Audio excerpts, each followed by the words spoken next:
భిక్షా పాఠంలో ఉన్నటువంటి ముఖ్యమైనటువంటి మరి పర్యాయ పదాలు తర్వాత నానార్థాలు కూడా మీకు ఇక్కడ చెప్పడం జరుగుతుంది. జాగ్రత్తగా చూడండి మిత్రులారా. టెక్స్ట్ బుక్ వెనకాల ఉన్నటువంటి మరి భాషాంశాలను మీరు జాగ్రత్తగా చదవాలి.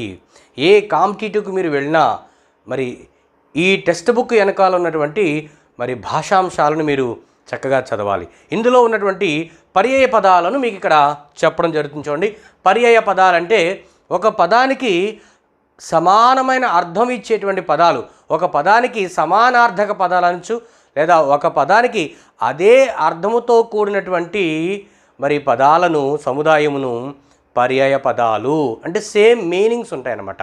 రైట్, మనం ఇంగ్లీష్లో దీన్ని సినానిమ్స్ అంటాం.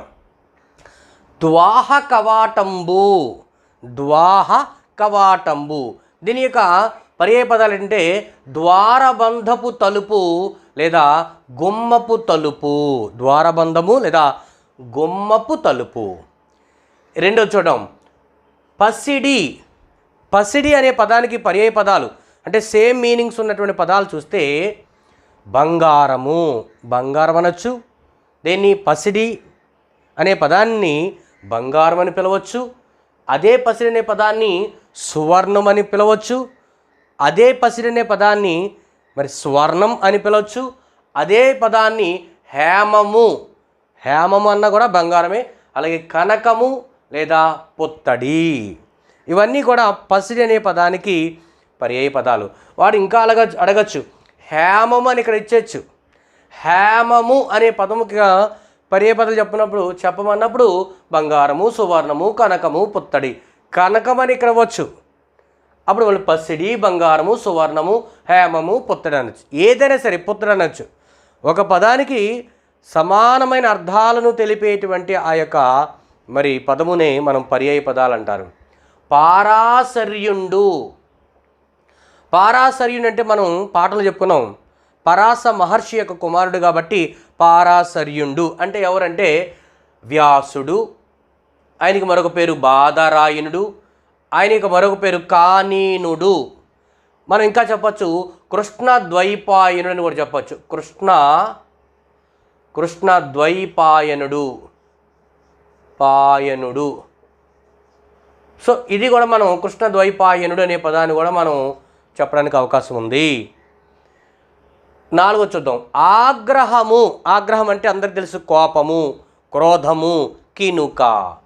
కోపము, క్రోధము, కినుక. పురము అనే పదానికి పర్యాయ పదాలు చూస్తే పురము, పట్టణము, నగరము, వీడు. వీడు అనేది కూడా పట్టణమే అంటే పురం అనే అర్థాన్ని మనం తీసుకోవచ్చు. విద్యార్థులను అర్థమవుతుందా మీరు? ఇప్పుడు చదువుకొని చక్కగాను. తర్వాత అహిమకరుడు. అహిమకరుడు అంటే మనం వ్యుత్పత్తి అర్థాల్లో చెప్పుకున్నాము, లేదా సమాస పదాల్లో కూడా చెప్పుకున్నాం. వేడి అయిన కిరణములు కలవాడు బహువ్రీ సమాసము అని చెప్పుకున్నాం. ఇక్కడ పర్యాయ పదాల్లో అహిమకరుడు అంటే సూర్యుడు అంటే సూర్యుడు యొక్క పర్యాయ పదాలు. భానుడు, రవి అనొచ్చు. భాస్కరుడు, దినకరుడు, ఈనుడు అని కూడా చెప్పొచ్చు. అర్ధాంగి. అర్ధాంగి అంటే భార్య, పత్ని, ఇల్లాలు. ఇది బాగా తెలిసినటువంటి పదమే. హాస్యం. హాస్యం అంటే మనకి చూడండి ముఖము, ఆననం, మోము. కమలము అంటే పర్యాయ పదాలు పద్మము, నళినము. ఇలాంటివి గుర్తుపెట్టుకోవాలి. పద్మం గుర్తుంటుంది, నళినము. బ్రాహ్మణులు అనే పదానికి పర్యాయ పదం చూస్తే బ్రాహ్మణులు అంటే ద్విజులు, విప్రులు, భూసురులు.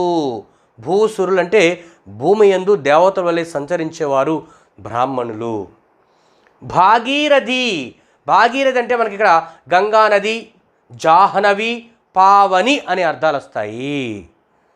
రైట్. భోజనం. భోజనం అంటే తిండి, ఆహారము, భోగం. ఇవి పర్యాయ పదాలు. ఒక్కోసారి అన్నం అని కూడా ఉంది. అన్నం అనే పదానికి పర్యాయ పదాలు మీరు 10వ తరగతి టెక్స్ట్ బుక్ వెనకాల కూడా మనకి అర్థాలు, పర్యాయ పదాలు, నానార్థాలు, ప్రకృతి, వికృతులు ఇవ్వడం జరిగింది. అవి చాలా చాలా ముఖ్యమైనవి, మీరు చదవాలి. నేను ఏ పాఠం వెనక ఉన్నటువంటి అన్నీ కూడా ఇస్తున్నాయి. ఇవన్నీ కూడా మీరు చూస్తే ఆ వెనకాల కూడా ఉంటాయి కొన్ని. భోజనం అంటే తిండి, ఆహారము, భోగము. అన్నము, బొవ్వ, కూడు, బోనం. అంటే భోజనానికి వికృతవాదం బోనం అనొచ్చు. కాబట్టి పర్యాయ పదాల్లో బొవ్వ, కూడు, బోనం. తర్వాత ఇంపార్టెంట్ది గొడుగు.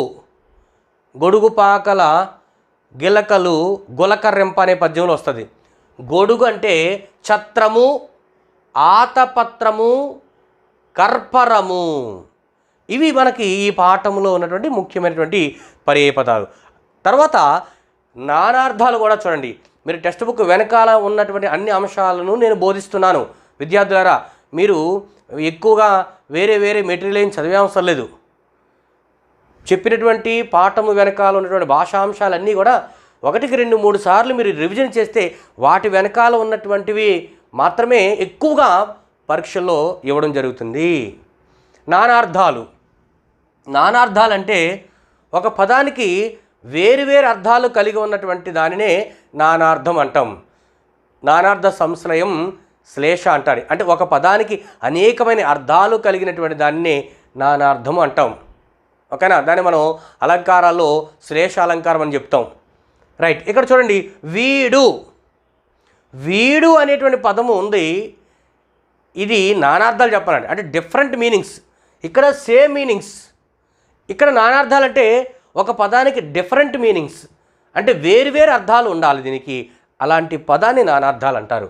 చూడండి, ఇక్కడ మనం వీడు అని చెప్పుకున్నాడు. ఇక్కడ పదం ఇచ్చాడు వీడు. కాబట్టి మనం పురములో కూడా మనం చెప్పుకున్నాం పట్టణము, నగరము, వీడు.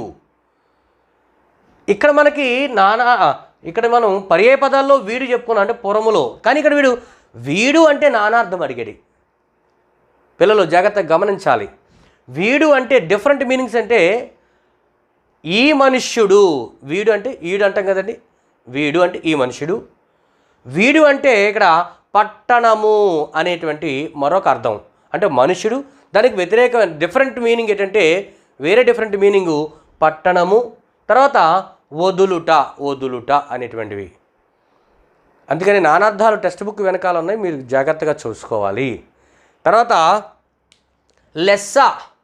లెస్స అనేటువంటి పదం ఇవ్వడం జరిగింది. లెస్స. లెస్స అంటే మేలు, చక్కని, మంచిది. ఇవి డిఫరెంట్ మీనింగ్స్. గురుడు. గురుడు అనేటువంటి పదానికి నానార్థం. ఓకేనా? గురుడు అంటే ఉపాధ్యాయుడు. చాలా చాలా ఇంపార్టెంట్. ఎక్కువ పరీక్షలు ఇచ్చినటువంటి ఈ యొక్క పదము కూడా ఎక్కువ పరీక్షలు ఇచ్చిన పదం ఇది. గురుడు నానార్థం డిఫరెంట్ మీనింగ్స్ చెప్పమన్నప్పుడు ఉపాధ్యాయుడు, తండ్రి, బలీయం. బలీయం బృహస్పతి. సో ఉపాధ్యాయుడు, తండ్రి, బలీయము, బృహస్పతి. ఇది గురుడికి నానార్థ పదాలు. ఓకేనా? చివరిగా ఇంకోటి 2 ఉన్నాయి చూడండి. చివరిగా వీధి అనే పదానికి నానార్థాలు చూస్తే వీధి అంటే త్రోవ, వాడ, అలాగే నాటక భేదము. అంటే దశరూపకాల్లో ప్రకరణములు అంటారు. దశరూపకాల్లో ఒక భేదము నాటక భేదం. వీధి అనేది నాటక భేదము. అలాగే చివరిగా బంతి అనే పదం చూస్తే బంతి అనే పదానికి నానార్థాలు చూడండి. కందుకము, కందుకము. అలాగే పంక్తి, పంక్తి. ఒక జాతి పువ్వుల చెట్టు. ఇవి మనకి భిక్షాపాఠంలో ఉన్నటువంటి మరి పర్యాయ పదాలు, అలాగే నానార్థాలు. మనం అన్నీ చెప్పుకుంటున్నాం ఏమండి. చక్కగా అన్నీ మనం ముందు చెప్పుకున్నాం. ప్రతి అంశాన్ని మనం బోధించుకున్నాం. కాబట్టి మీరు వాటిని జాగ్రత్తగా మరి ఒక నోట్స్లో రాసుకొని చక్కగా చదువుకోండి. ఆ పాఠం పేరు పెట్టుకోండి. ఆ పాఠం పేరులో వచ్చేటువంటి భాషాంశాలన్నీ కూడా మీరు చక్కగా రాసుకుని చదువుకోవాలని మనం చేస్తున్నాం. మీరు రాసేటువంటి పరీక్షలో విజయం సాధించాలని కోరుకుంటూ మీ చిందాడు చిన్నోడు. ధన్యవాదాలు. మీకు ఈ వీడియో నచ్చితే 10 మందికి షేర్ చేయండి, సబ్స్క్రైబ్ చేయండి. మీరు కూడా 10 మందికి మరి సహాయం చేసేవారుగా అవుతారని నేను భావిస్తున్నాను. Thank you very much. ధన్యవాదాలు. తర్వాత వ్యాకరణాంశాల్లో ఉన్నటువంటి మరి సంధి పదాలను కూడా చూద్దాం. ఆ సంధి యొక్క మరి విడదీయట, ఆ సంధి పదాన్ని విడదీయటం, ఆ సంధిని సూత్రం చెప్పడం. కాబట్టి ఇక్కడ కొన్ని సంధులు ఇవ్వడం జరిగింది. ఈ పాఠం వెనకాల ఆ పదము ఏ సంధికి చెందినదో, ఏ సూత్రం చెందిందో ఇక్కడ సంధిని విడదీసి ఆ సూత్రాన్ని కూడా ఇక్కడ మీకు నేను చెప్పడం జరుగుతుంది. జాగ్రత్తగా వినాలి. ఓకేనా?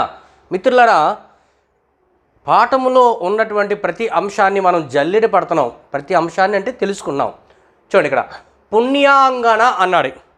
పుణ్యాంగన అనేటువంటి పదము నేను టెక్స్ట్ బుక్ చెప్పేటప్పుడు లైన్ టు లైన్ చెప్పేటప్పుడు కూడా అక్కడ చెప్పాను. మళ్ళీ ఇక్కడ అన్నీ ఒక దిక్కుని మీకు చెప్పడం జరుగుతుంది. పుణ్యాంగన, పుణ్య ప్లస్ అంగన, వీటి మీద మీకు ప్రాథమిక అవగాహన ఉండాలి, సంధుల మీద. ఓకేనా? మీరు 10వ తరగతికి వచ్చారు కాబట్టి ఇవన్నీ తెలుసుంటాయని నేను నమ్ముతున్నాను. ఓకేనా? ఒకవేళ తెలియకపోతే మళ్ళీ ఇక్కడ ఒక్కసారి మీరు నేర్చుకోవడానికి ప్రయత్నం చేద్దాం. పుణ్య ప్లస్ అంగన, పుణ్యాంగన. మీకు ఇక్కడ కొంత సంక్షిప్తంగా చెప్తున్నాను. న్యా అంటే దీర్ఘాక్షరాలు, ఆ వాక్యంలో దీర్ఘంతో కూడిన పదాలు అంటే పుణ్యాంగన. సూత్రం ఏంటంటే ఇది సవర్ణ దీర్ఘ సంధి కాబట్టి సూత్రం మీకు వస్తే ఏ దీర్ఘాలు వస్తే అవి సవర్ణ దీర్ఘ సంధి అవుతుంది అని కూడా మీకు తెలిసిపోతుంది. ఆ, ఈ, ఊ, రూలకు, అరువులకు సవర్ణమైన అచ్చులు పరమైనప్పుడు వాటి దీర్ఘాలు ఏకాదేశం అవుతాయి. ఇది సూత్రం. ఆ సూత్ర ప్రకారంగా ఇక్కడ పుణ్యాలో ఆ ఉంది ప్లస్ ఆ ఉంది. ఆకి ఆ పరమైనప్పుడు ఆయే దీర్ఘంగా వస్తుంది, ఏకాదేశంగా వస్తుంది కాబట్టి దీన్ని సవర్ణ దీర్ఘ సంధి అంటాం. ఈ ఆ ఎక్కడుందంటే మనకి పుణ్యాలో కనిపిస్తుంది. ఇది ఆ అవ్వచ్చు, ఈ అవ్వచ్చు, ఊ అవ్వచ్చు, అరు అవ్వచ్చు. ఆ సూత్రాన్ని ప్రకారంగా మనం తెలుసుకోవాలి. ఓకేనా?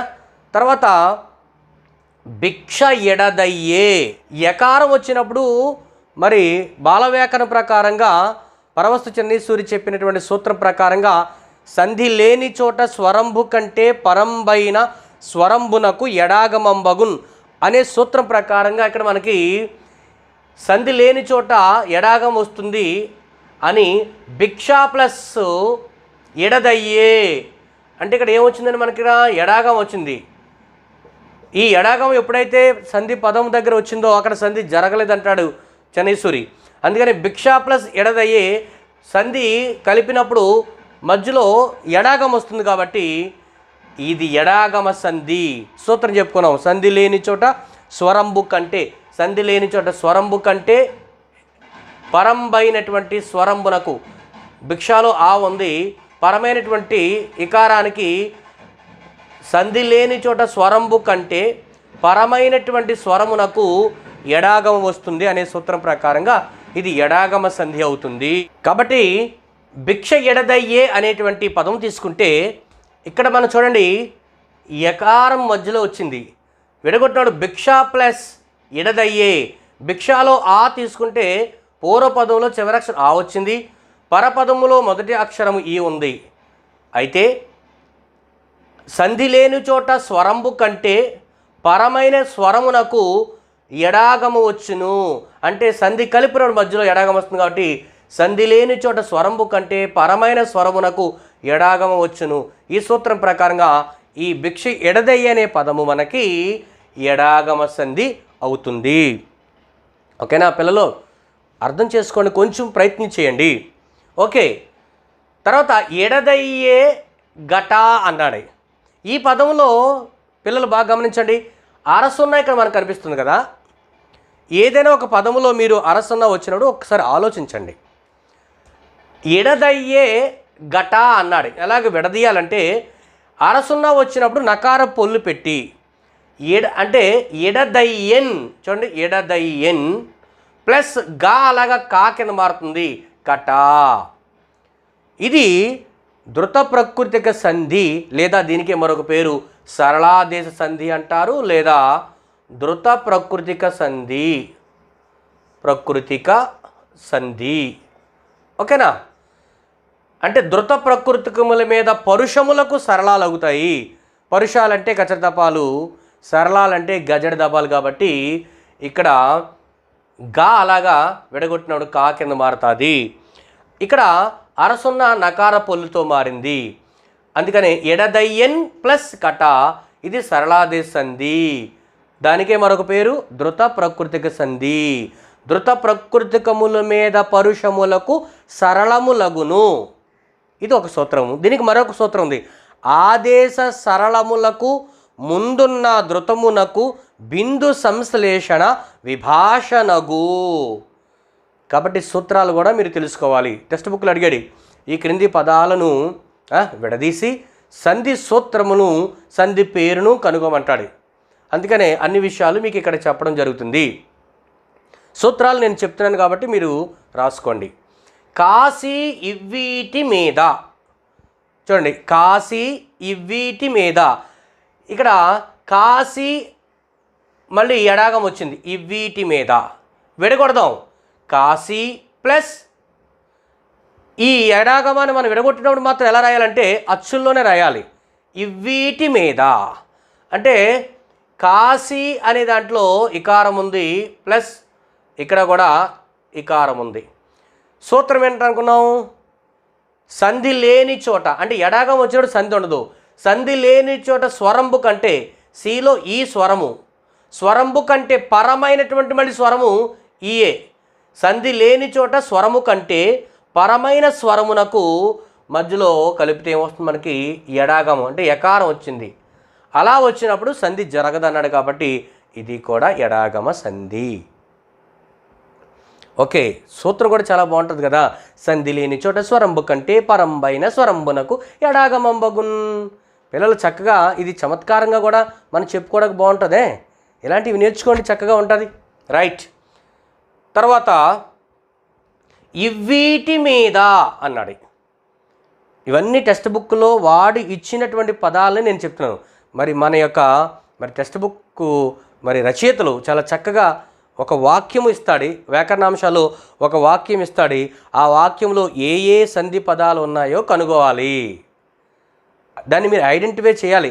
ఆ ఇచ్చిన వాక్యంలో ఎన్ని సంధులు ఉన్నాయో ఆ వాక్యంలో ఆ సంధి పేర్లు ఏంటి, వాడి సూత్రాలు ఏంటి అని తెలుసుకోవడానికి ప్రయత్నం చేయాలి. రైట్. ఇవ్వీటి మీద దీన్ని ఎలా విడదీయాలంటే చూడండి, ఈ ఉందండి, వీ అనేటువంటి పదం ఉంది. ఇవ్వీటి మీద. ఇలాగ మనకి ఎప్పుడైనా ఇలాంటి పదాలు అంటే ఆ, ఈ, ఏ అనేటువంటి పదాలు అంటాం. ఆ కానీ, ఇక్కడ ఈ కానీ, ఏ కానీ, ఏ కానీ, ఆ కానీ, ఏమండి, ఈ పదం మీద ముందు ఆ కానీ, ఈ కానీ, ఏ కానీ వచ్చి మొదటి పదంలో, అంటే పదం మొదట ఆ అక్షరం కానీ, ఈ అక్షరం కానీ, ఏ అక్షరం కానీ ఉండి రెండవ అక్షరము ద్విత్వాక్షరమై ఉంటే కొంచెం మీరు గమనించాలి. చూడండి, ఇవ్వీటి మీద ఈ ఉంది, అంటే ఈ ఉంది, దాని తర్వాత అక్షరము ద్విత్వాక్షరం అంటే వీ కింద ఈ ఒత్తు. ఇలా వచ్చినప్పుడు మనం సంధి ఒకసారి గ్రహిస్తే మ్యాక్సిమం అది త్రిక సంధి అవుతుంది. అంటే విద్యార్థులు గుర్తుపెట్టుకోవడానికి కొన్ని అవగాహన కోసం మీకు బాగా చెప్పడం జరుగుతుంది. ఎందుకంటే చూడండి, ఎచ్చోట, చూడండి, ఎచ్చోట అన్నాను. ఏ ఉంది కదండి, ఇక్కడ ఏ ఉంది, రెండో అక్షరం ద్వితీయాక్షరం చో. అలాగే ఈ పెడతాను, ఇబ్బంగి, ఇబ్బంగి, ఈ ఉంది, దానిది ద్వితీయాక్షరం బా కింద బావుతుంది, ఇబ్బంగి. అమ్మహాసాధ్వి, అమ్మహాసాధ్వి, అమ్మహాసాధ్వి. చూడండి, ఆ ఉంది, దాని తర్వాత అక్షరం ద్విత్వాక్షరం, ఆ ప్లస్ మహాసాధ్వి అని చెప్తాం. ఎచ్చోట, ఏ ప్లస్ చోట. అంటే ముందు ఈ పదములో మనకి ఏమవుతుందంటే అచ్చులు ఉండవు, రస్వాక్షులు ఏ, తర్వాత ద్విత్వాక్షరం ఉంటుంది. ఇలాంటి పదాలు వచ్చేటప్పుడు మీరు ఒక్కసారి గ్రహించాలి. ఓకేనా? అర్థమవుతున్న పిల్లలు? అంటే ఇక్కడ త్రికసంధి సూత్రం మీకు చెప్పడానికి ప్రయత్నం చేస్తున్నాను. చూడండి, ఇక్కడ ఇవ్వీటి మీద అప్పుడు ఈ వచ్చినప్పుడు అచ్చులతో కూడినటువంటి హ్రస్వ అచ్చు వచ్చినప్పుడు ఆ కానీ, ఈ కానీ, ఏ కానీ వచ్చినప్పుడు దీన్ని విడగొట్టినప్పుడు ఈ అలాగా ఈ కింద మారుతుంది. అదే చూడండి, మీకు ఇక్కడ విడగొట్టాను, ఈ ప్లస్ అప్పుడు ఈ ద్విత్వాక్షరం అలాగా మనం మామూలు అసంయుక్తాక్షరంగా మార్చేసుకోవచ్చు. ఈ ప్లస్ వీటి మీద. దీన్ని ఏమంటారంటే త్రికసంధి అంటారు. వీటి మీద అనేది ఎలా మార్చుకోవాలి? ఈ యొక్క హ్రస్వ అచ్చు దీర్ఘాచ్చుగా మారిపోయి ఈ యొక్క ద్విత్వాక్షరము అసంయుక్తాక్షరంగా మారిపోద్ది, అంటే మామూలు అక్షరంగా మారిపోద్ది. అందుకని ఈ ప్లస్ వీటి మీద త్రికసంధి. ఆ ఈ ఏలను వాటిని ఆ ఈ ఏలను త్రికములంటారు.